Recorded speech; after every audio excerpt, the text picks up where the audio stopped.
Hello everyone, welcome back to Usha vlogs. ಇವತ್ತು Saturday ಆಗಿರೋದ್ರಿಂದ ನನ್ನ ಹಸ್ಬೆಂಡ್ ಎವ್ರಿ ಸ್ಯಾಟರ್ಡೆ ಆಂಜನೇಯ ಟೆಂಪಲ್ಗೆ ಹೋಗ್ತಾರೆ. ಇವತ್ತು ನನ್ನನ್ನು ನನ್ನ ಮಗಳನ್ನು ಕರ್ಕೊಂಡು ಹೋಗಿದ್ರು.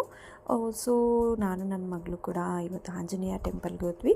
ಇದು ಟೆಂಪಲ್ ಬಂದು ನಮ್ಮ ಮನೆ ಹತ್ರನೇ ಇದೆ. ಇಲ್ಲಿದು ಒಂದು ವಿಶೇಷತೆ ಇದೆ. ಆಂಜನೇಯ ಟೆಂಪಲ್ ವಿಶೇಷತೆ ಏನು ಅಂತಂದರೆ, ಇದು 16 ಡೇಸ್ ವ್ರತ. ಈ 16 ಡೇಸ್ ಅಂದರೆ ಫಸ್ಟ್ ಡೇ ಬಂದುಬಿಟ್ಟು ನೀವೇನು ಅಂದ್ಕೊಂಡಿರ್ತೀರ ಅದನ್ನು ಮನಸ್ಸಲ್ಲಿ ಅಂದ್ಕೊಂಡು ನೀವೊಂದು ತೆಂಗಿನಕಾಯಿ ಕಟ್ಟಬೇಕಾಗುತ್ತೆ. ಆ 16 ಡೇಸಲ್ಲಿ 4 ಡೇಸ್ ಟೆಂಪಲ್ಗೆ ವಿಸಿಟ್ ಮಾಡಬೇಕಾಗುತ್ತೆ. ಲಾಸ್ಟ್ ಡೇ ಬಂದುಬಿಟ್ಟು ಆ ತೆಂಗಿನಕಾಯಿನ ಬಿಚ್ಚಿ ಮನೇಲಿ ಪ್ರಸಾದ ಮಾಡಿಕೊಂಡು ಫ್ರೆಂಡ್ಸ್ಗೆ, ಫ್ಯಾಮಿಲಿಗೆ ಕೊಟ್ಟರೆ ನೀವು ಏನು ಅಂದ್ಕೊಂಡಿರ್ತೀರ ಅದಾಗುತ್ತೆ ಅನ್ನೋದು ಒಂದು ನಂಬಿಕೆ. ಆ್ಯಂಡ್ ಇವನ್ ಆಗುತ್ತೆ. ಹಾಗೆ ದರ್ಶನ ಮುಗಿಸ್ಕೊಂಡು ದೇವಸ್ಥಾನದ ಮುಂದೆ ಒಂದು ಸ್ವಲ್ಪ ಹೊತ್ತು ಕೂತ್ಕೊಂಡಿದ್ವಿ. ಅಲ್ಲೇ ಸ್ಟ್ರೀಟ್ ಡಾಗ್ ಇತ್ತು. ನನ್ನ ಮಗಳಿಗೆ ಡಾಗ್ಸು, ಪೆಟ್ಸ್ ಅಂದರೆ ತುಂಬ ಇಷ್ಟ. ಅದ್ರ ಜೊತೆ ಆಟಾಡ್ಕೊಂಡಿದ್ವು. ಹಾಗೆ ಊಟಕ್ಕೆ ಅಂತ ಹೋಟೆಲ್ಗೆ ಹೋದೋ. ಸೊ ಹೋಟೆಲಲ್ಲಿ ಬೇಡ, ಪಾರ್ಸೆಲ್ ತೊಗೊಂಡು ಹೋಗೋಣ